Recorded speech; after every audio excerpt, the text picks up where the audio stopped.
O Grande Conflito. Ellen White, versão original. Capítulo 11. O Protesto dos Príncipes.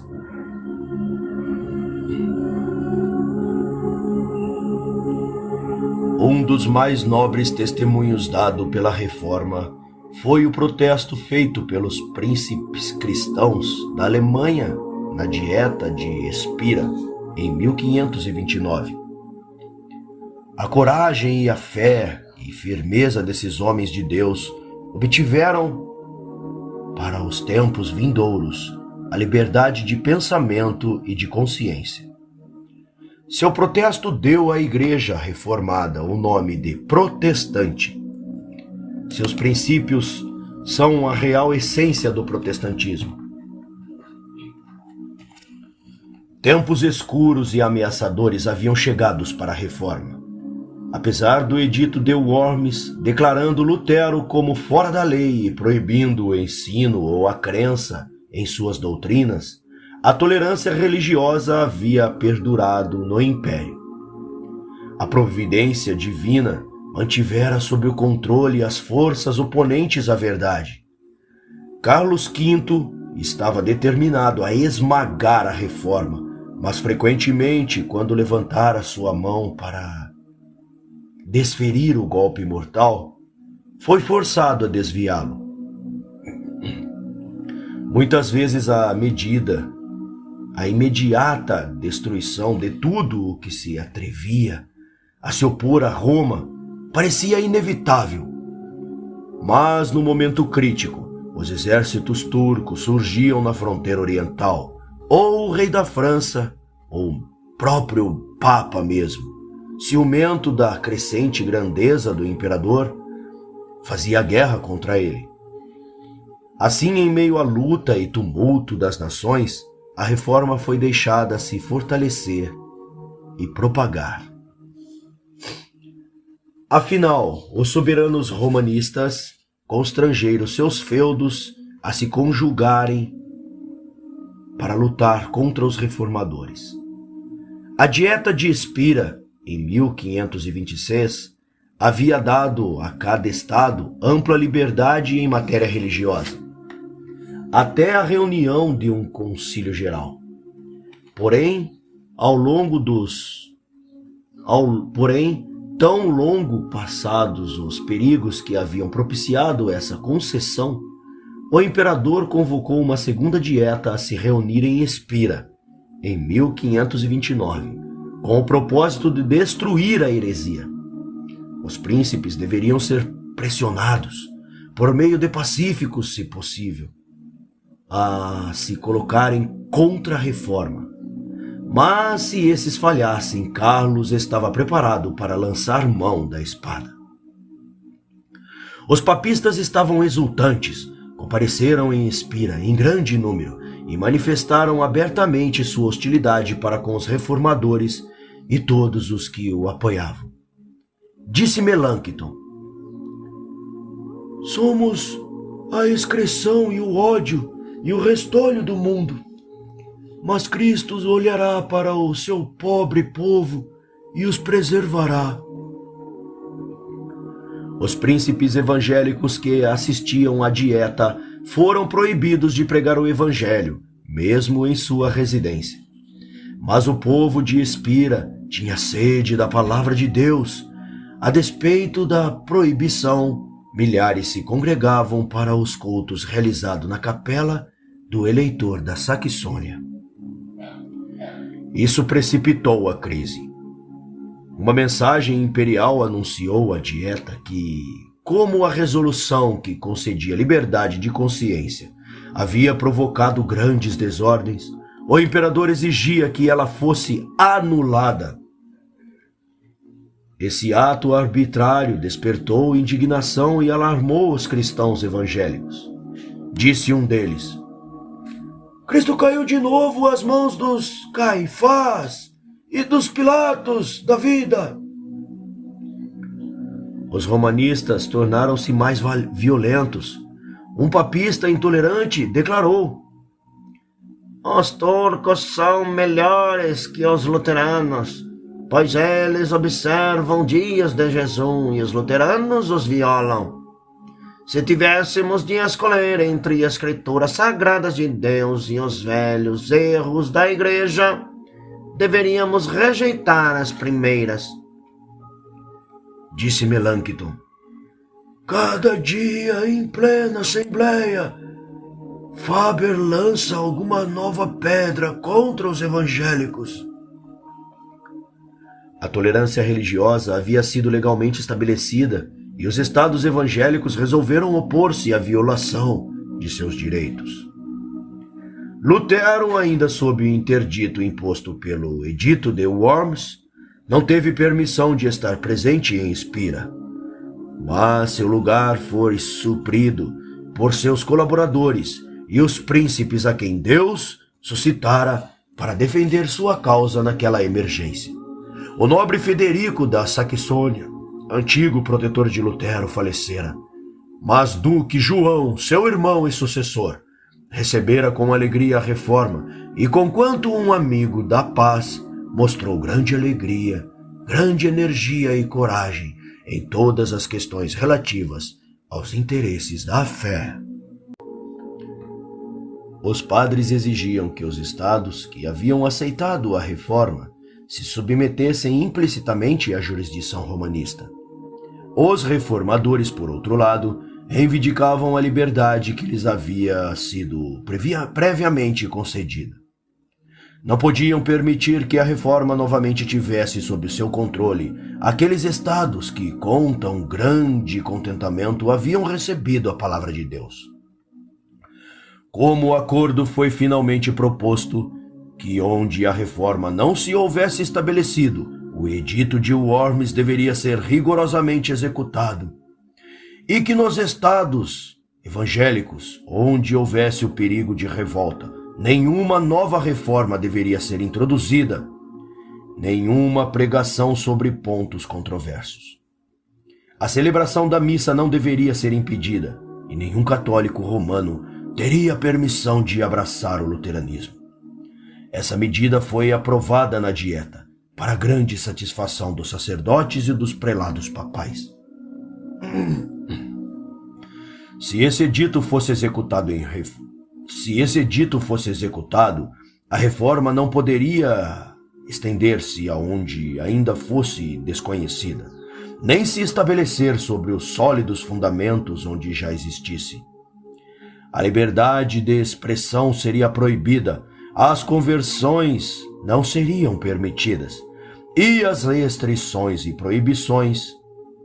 Foi exigido que os amigos da reforma se submetessem imediatamente. As esperanças do mundo pareciam prestes a extinguir-se. O restabelecimento do culto papal inevitavelmente produziria um reavivamento dos antigos abusos. E prontamente haveria a oportunidade para ultimar a destruição de uma obra já tão violentamente sacudida pelo fanatismo e a dissensão. Quando o partido evangélico se reuniu para a consulta, parecia que todos estavam desanimados. De um para o outro passaram a perguntar: o que pode ser feito? Estava em jogo grandes interesses para o mundo. Deveriam os chefes da reforma se submeter e aceitar o edito? Quão facilmente poderiam os reformadores nessa tremenda crise ter discutido consigo mesmos de maneira equivocada?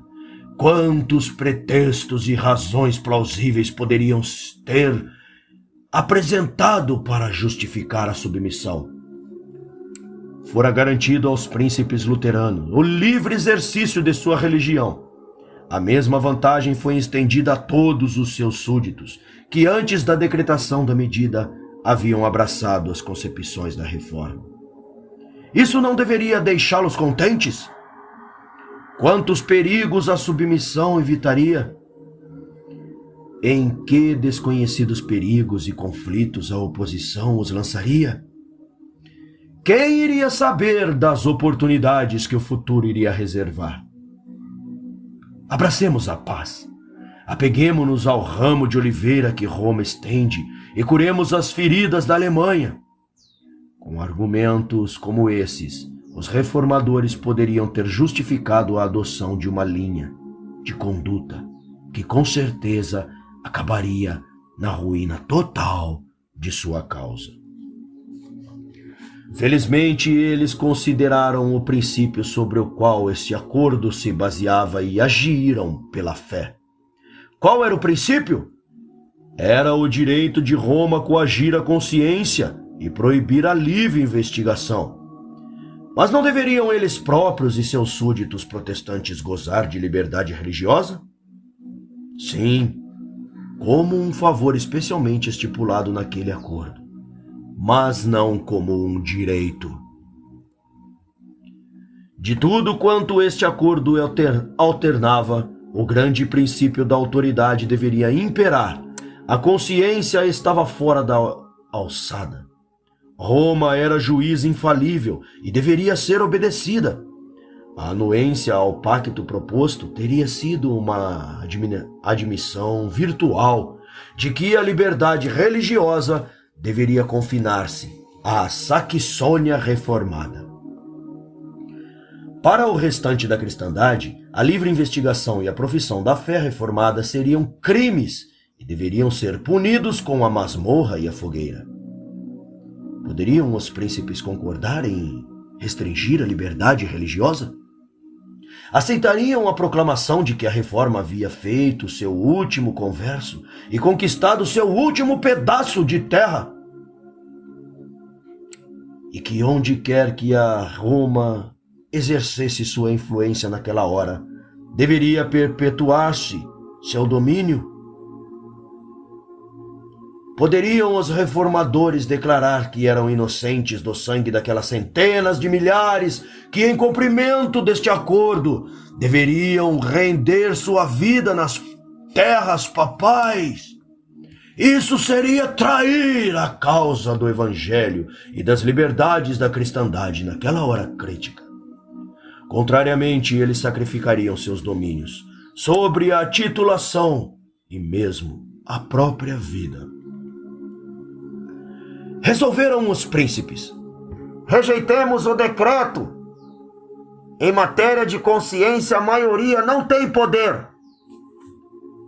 Os delegados declararam que a Alemanha era devedora ao decreto de tolerância pela paz que desfrutava e que a sua abolição encheria todo o império de agitação e divisões. Afirmaram: a Dieta não tem competência para fazer mais do que preservar a liberdade religiosa até a reunião do concílio. Proteger a liberdade de consciência é dever do Estado, e esse é o limite de sua autoridade em matéria de religião. Todo governo secular que tem de regulamentar ou impor observâncias religiosas pela autoridade civil está sacrificando o próprio princípio pelo qual os cristãos evangélicos tão nobremente lutaram. Os papistas decidiram por abaixo o que classificavam como um desaforo obstinado. Começaram buscando causar divisões entre os sustentadores da reforma e intimidar a todos os que não se haviam declarado abertamente em seu favor. Os representantes das cidades livres foram finalmente convocados perante a Dieta, e se exigiu deles que declarassem se concordariam com os termos da proposta.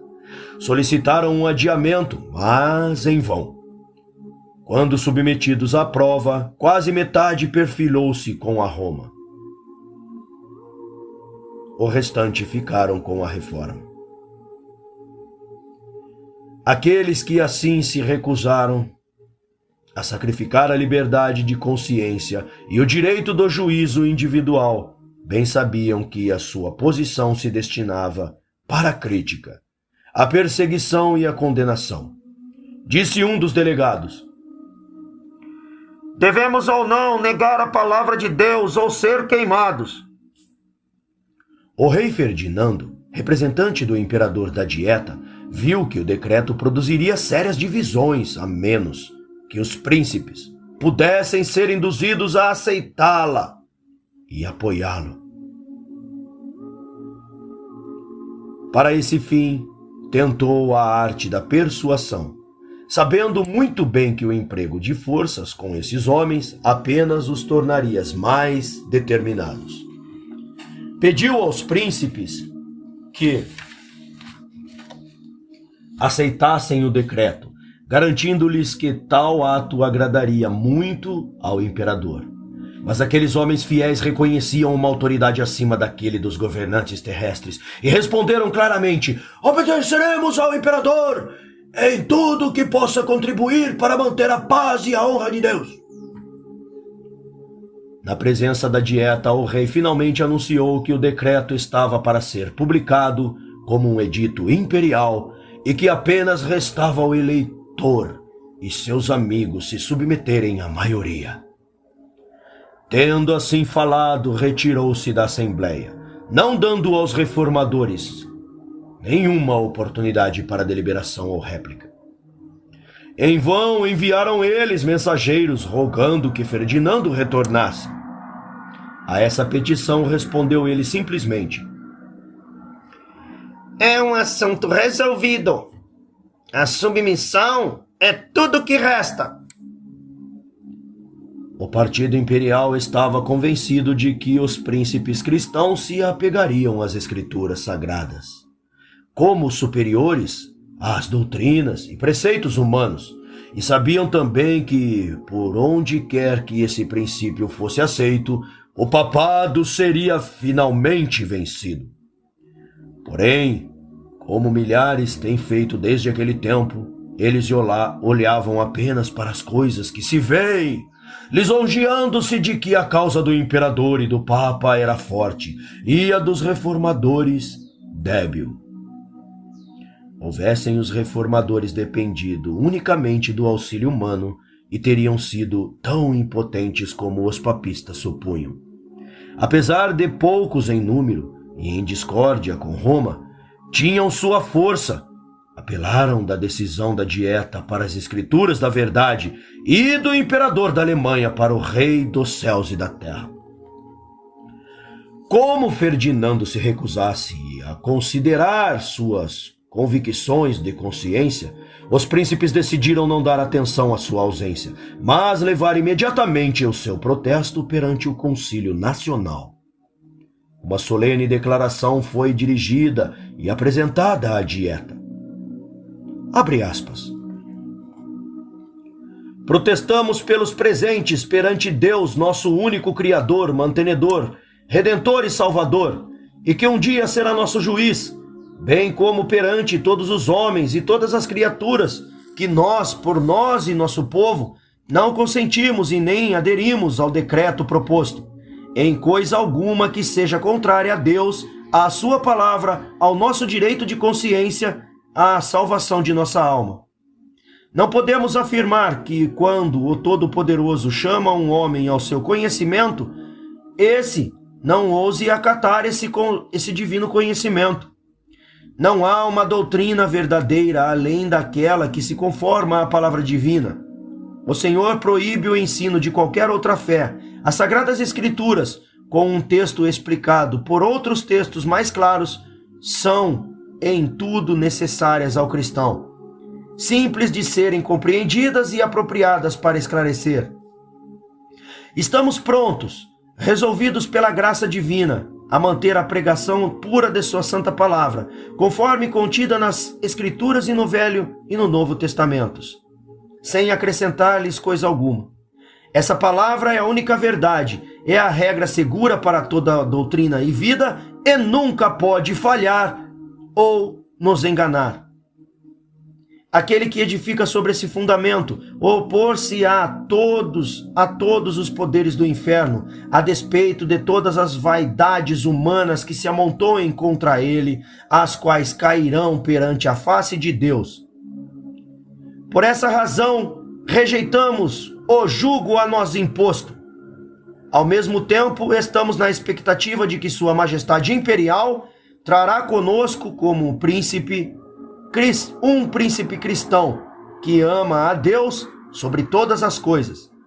Declaramo-nos prontos a tributar-lhe, bem como aos senhores, graciosos fidalgos, toda a afeição e obediência que seja o nosso dever justo e legítimo. Fecha aspas. Uma profunda impressão foi feita sobre a dieta. A maioria dos membros da dieta estavam assombrada e alarmada com a coragem dos protestantes. O futuro lhes parecia tormentoso e incerto. Dissensão, conflitos e derramamento de sangue pareciam inevitáveis. Os reformadores, no entanto, seguros da justiça de sua causa e confiando no braço da onipotência, estavam cheios de coragem e firmeza. O protesto opunha-se ao direito dos governantes civis legislarem sobre os assuntos pertinentes à alma e Deus, e declarava juntamente com os profetas e apóstolos: importa obedecer a Deus do que aos homens. Este documento rejeitava também o poder arbitrário da Igreja. Estabelecia o infalível princípio de que todo o ensino humano deveria estar em sujeição aos oráculos divinos. Os protestantes sacudiram o jugo da supremacia humana e exaltavam a Cristo como supremo na Igreja e sua palavra como autoridade máxima no púlpito. O poder da consciência foi colocado acima do poder do Estado e a autoridade das Santas Escrituras acima da Igreja visível. A coroa de Cristo foi erguida acima da tiara papal e do diadema do imperador. Os protestantes haviam, além disso, afirmado o seu direito de expressar livremente suas convicções da verdade. Eles não somente criam e obedeciam, mas ensinavam o que a palavra de Deus apresentava e negavam o direito do magistrado ou do sacerdote intervir. O protesto de Spira foi um solene testemunho contra a intolerância religiosa e uma afirmação do direito de todos os homens a adorarem a Deus de acordo com os ditames de sua própria consciência. A declaração fora feita, estava escrita na memória de milhares e registrada nos livros do céu, onde nenhum esforço humano poderia apagá-la. Toda a Alemanha evangélica adotou o protesto com a expressão de sua fé. Em toda parte, os homens contemplavam nessa declaração a promessa de uma nova e melhor era. Disse um dos príncipes para confessá-lo aos protestantes de Spira: possa o Todo-Poderoso, que vos deu a graça para confessá-lo, enérgica, livre e destemidamente, preservar-vos nessa firmeza cristã até o dia da eternidade. Houvesse a reforma depois de atingir o sucesso, consentido em contemporizar a fim de conseguir favor do mundo, e teria sido desleal para com Deus e consigo mesma, e assim garantir sua própria destruição. A experiência desses nobres reformadores contém uma lição para todas as eras subsequentes. A maneira de agir de Satanás contra Deus e sua palavra não mudou. Ele ainda se opõe com a mesma intensidade com que fez no século XVI, e que as Escrituras sejam adotadas como guia de vida. Há em nosso tempo um aberto abandono das doutrinas e preceitos bíblicos, e há necessidade de um retorno ao grande princípio protestante, a Bíblia e a Bíblia só, como regra de fé e prática. Satanás está trabalhando com todos os meios que pode ter à mão, a fim de destruir a liberdade religiosa. O poder anticristão que os protestantes de Spira rejeitaram está agora, com renovado vigor, procurando restabelecer sua supremacia perdida. O mesmo inabalável apego à palavra de Deus, manifesto na crise da reforma, é a única esperança de reforma hoje. Surgiram então sinais de perigo para os protestantes. Houve também sinais de que a mão divina estava estendida para proteger os fiéis. Foi neste tempo que Melâncton apressadamente levou seu amigo Grinaeus para o rio Reno através das ruas de Espira, insistindo com ele para que cruzasse o rio sem demora. Grinaeus, surpreso, queria saber a razão para tão repentina fuga. Disse Melâncton: um homem idoso, de aspecto grave e solene, mas desconhecido para mim, surgiu-me diante de mim e disse: dentro de 1 minuto os oficiais de justiça serão enviados para Ferdinando para prenderem Grinaeus. Às margens do Reno, Melâncton esperou até que as águas do rio se interpusessem entre o seu querido amigo e aqueles que buscavam tirar a vida. Quando ele viu do outro lado, afinal, disse: está livre das cruéis mandíbulas daqueles que estavam sedentos de sangue inocente. Grinaeus havia estado ligado a um eminente doutor papista, mas, tendo ficado chocado com um de seus sermões, foi até ele e rogou-lhe que não mais fizesse guerra contra a verdade. O papista ocultou sua ira, mas imediatamente dirigiu-se ao rei e obteve dele um mandato de prisão contra o protestante.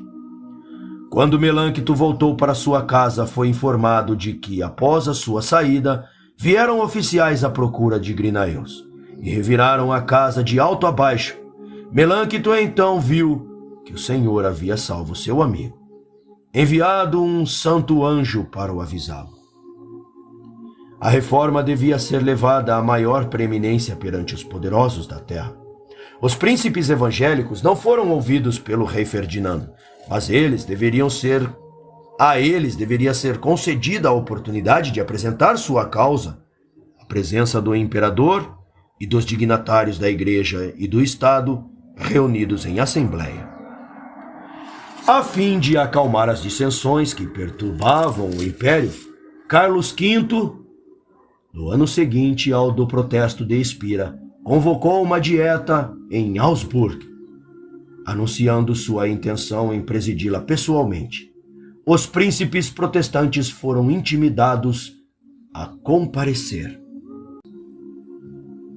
Errata, intimados a comparecer. Grandes perigos ameaçavam a reforma, mas seus advogados ainda confiavam sua causa a Deus e se comprometiam a estarem firmes ao lado do Evangelho.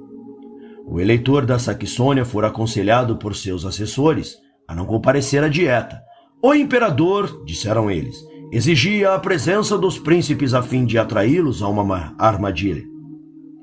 Isso não seria arriscar tudo e encerrar-se dentro dos muros de uma cidade com um poderoso inimigo? Outros, porém, declaravam nobremente: que os príncipes tão somente se comportem com coragem e a causa de Deus está salva. Nosso Deus é fiel e não nos abandonará, disse Lutero, o eleitor e a sua comitiva para Augsburg. Todos estavam cientes dos perigos que os ameaçavam, e muitos viajaram com semblante triste e coração perturbado. Mas Lutero, que os acompanhou até Coburg, animou-lhes a fé bruxuleante, cantando um hino composto durante aquela viagem. Castelo forte é nosso Deus. Muitos dos aflitos presságios foram banidos e muitos corações sobrecarregados foram aliviados ao som dos inspiradores acordes. Os príncipes reformados resolveram fazer de forma sistemática uma declaração de seus pontos de vista amparados por evidências extraídas das Escrituras para apresentar à dieta. e sua elaboração foi confiada a Lutero, Melanchthon e seus associados. Essa confissão foi aceita pelos protestantes como pela exposição de sua fé, e eles se reuniram para apor seus nomes no importante documento. Este foi um tempo solene e probante. Os reformadores eram desejosos que sua causa não fosse confundida com questões políticas. Eles sentiam que a reforma deveria exercer outra influência que não aquela precedente da palavra de Deus. Quando os príncipes cristãos se reuniram para assinar a confissão, Melanchthon se interpôs dizendo: é da competência de teólogos e ministros propor essas coisas, enquanto que a autoridade dos poderosos da terra devem ser reservadas para outros assuntos. Deus não permita, replicou John da Saxônia, que vocês me excluam. Estou resolvido a cumprir meu dever, sem se me perturbar acerca de minha coroa. Desejo confessar ao Senhor, meu chapéu e mantos de eleitor não são para mim tão preciosos como a cruz de Cristo.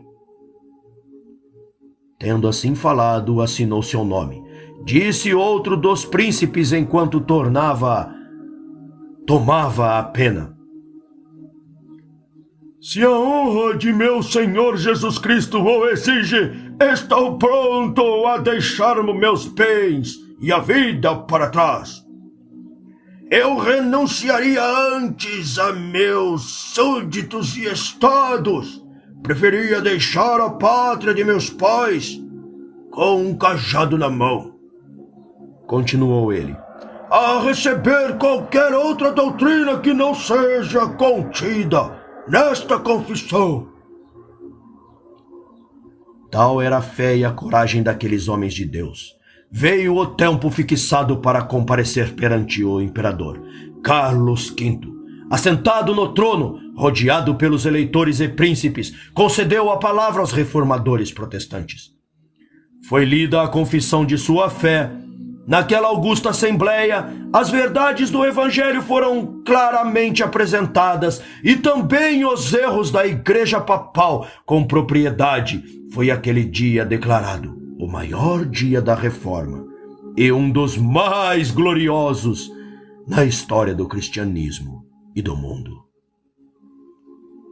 Uns poucos anos, no entanto, haviam se passado desde que o monge de Wittenberg estivera sozinho em Worms, perante o Concílio Nacional.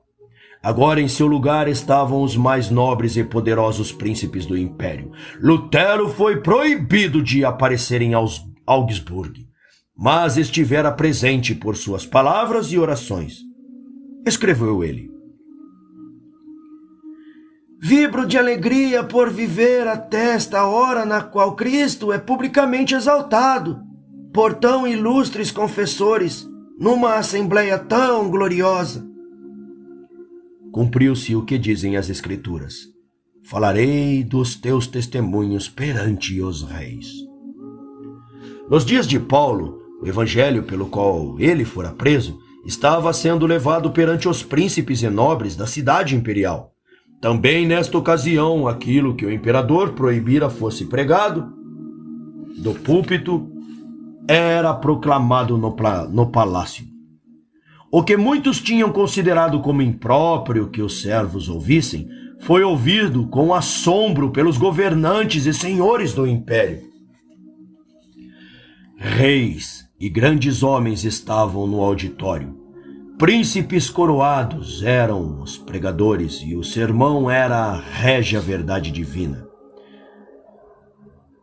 Desde a idade apostólica, diz um escritor, nunca houve obra maior ou mais magnificente confissão de Jesus Cristo.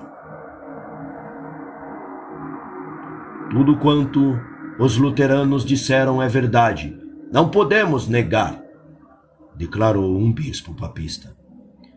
Você pode refutar, por meio de razões sólidas, a confissão feita pelo leitor e seus aliados? Perguntou outro eclesiástico ao Dr. Eck. Não com os escritos dos apóstolos e profetas, foi a resposta. Mas com os pais da igreja e dos concílios, sim, respondeu o inquiridor. Compreendo que os luteranos, segundo o que você diz, estão com as escrituras e que nós nos encontramos fora delas.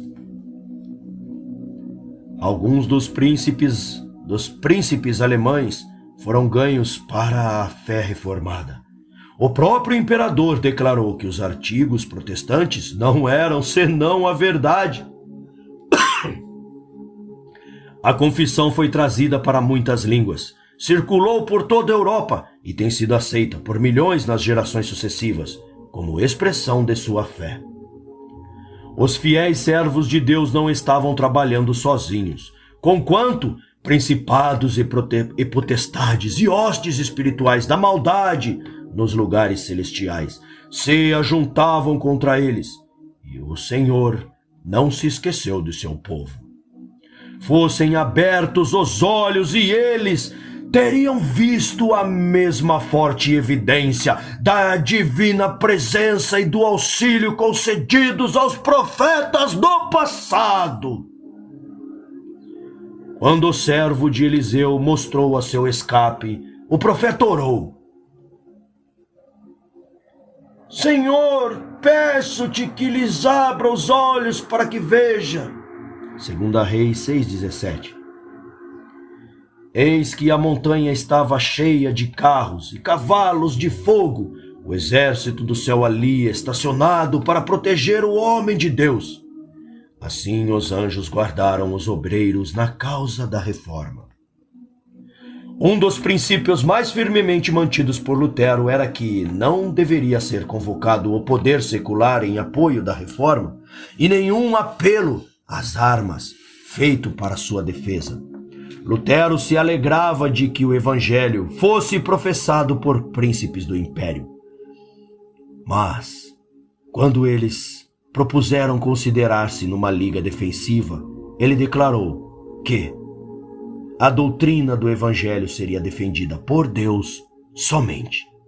Quanto menos homens se intrometessem na obra, quanto mais surpreendente seria a intervenção de Deus em seu favor. Todas as preocupações políticas sugeridas eram, ao seu ver, atribuíveis ao temor indigno e à pecaminosa desconfiança. Quando os poderosos adversários estavam se unindo para causar a queda da fé reformada, e milhares de espadas pareciam prestes a desembainhar-se contra ela, Lutero escreveu: Satanás está enraivecido, ímpios sacerdotes estão tomando conselho entre si, e nós mesmos ameaçados pela guerra. Exortai o povo a conceder valorosamente perante o trono do Senhor pela fé e oração, para que os nossos adversários, vencidos pelo Espírito de Deus, possam ser compelidos à paz. Mas a mais urgente de nossas necessidades, a primeira coisa que temos a fazer é orar. Se o povo, que ele saiba que está nesta hora exposto ao fio da espada e à ira do diabo, mas que ele ore. Novamente, em data posterior, referindo-se à aliança sugerida pelos príncipes reformados, ele declarou que a única arma empregada nessa guerra deveria ser a espada do Espírito. Escreveu ele ao eleitor da Saxônia: Não podemos, perante nossa consciência, aprovar a aliança proposta. Nosso Senhor Jesus Cristo é suficiente e poderoso, e pode muito bem encontrar maneiras e meios de nos resgatar do perigo e desfazer os pensamentos dos ímpios príncipes. Cristo nos está aprovando para ver se estamos dispostos a obedecer sua palavra ou não, e se a temos por verdade infalível ou não. Preferíamos antes morrer 10 vezes a ver o Evangelho como única causa de derramamento de sangue, ou ferido por qualquer ato de nossa parte. Antes soframos pacientemente e, como diz o salmista, ser contados como 100 ovelhas para o matadouro. Em lugar de nos vingarmos ou nos defendermos, deixamos espaço para a operação da ira divina. A cruz de Cristo deve ser erguida, que Sua Alteza não receie. Faremos mais por nossas orações que nossos inimigos com a sua jactância. Tão somente não sejam as suas mãos manchadas com o sangue dos seus irmãos. Se o imperador exigir que sejamos entregues aos seus tribunais, estamos prontos a comparecer. O Senhor não pode defender a fé. Cada um deveria crer por sua própria conta e risco. Do local secreto da oração veio o poder que fez tremer o mundo com a grande reforma. Ali, com santa calma, os servos do Senhor firmaram seus pés sobre a rocha de suas promessas.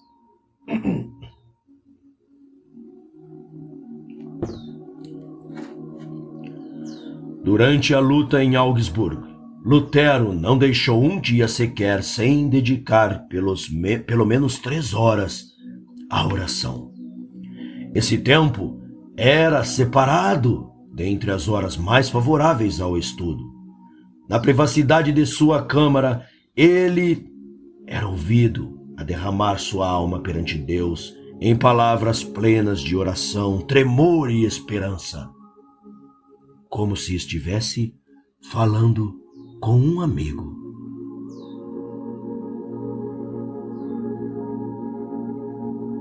Eu sei que Tu és o nosso Pai, nosso Deus, e que Tu dispersarás os perseguidores deste negócio, dos Teus filhos, pois Tu mesmo está em perigo juntamente conosco. Todo este negócio é Teu, e tão somente impelidos por Ti, pomos nossas mãos nele. Defende-nos então, ó Pai. A Melanchthon, que se achava premido pelo peso da ansiedade e temor, ele escreveu: Graça e paz em Cristo digo eu, e não no mundo. Amém. Odeio com todas as forças esses extremos cuidados que o consomem. Se a causa é injusta, abandone-a. Se a causa é justa, por que contradizermos as promessas daquele que nos mandou dormir sem temor? Cristo não falhará. Cristo não faltará à obra de justiça e verdade. Ele vive, Ele reina. Que temor, pois, podemos ter?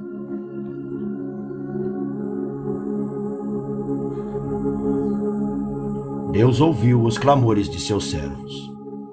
Deu aos príncipes e ministros graça e coragem para sustentarem a verdade contra os dominadores das trevas deste mundo.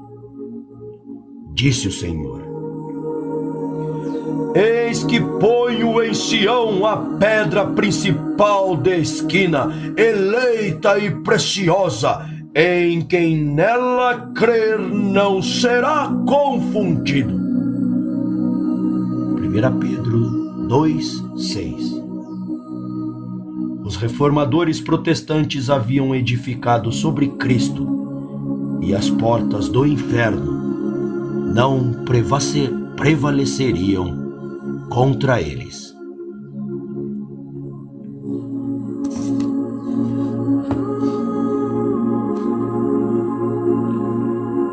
continua no próximo capítulo.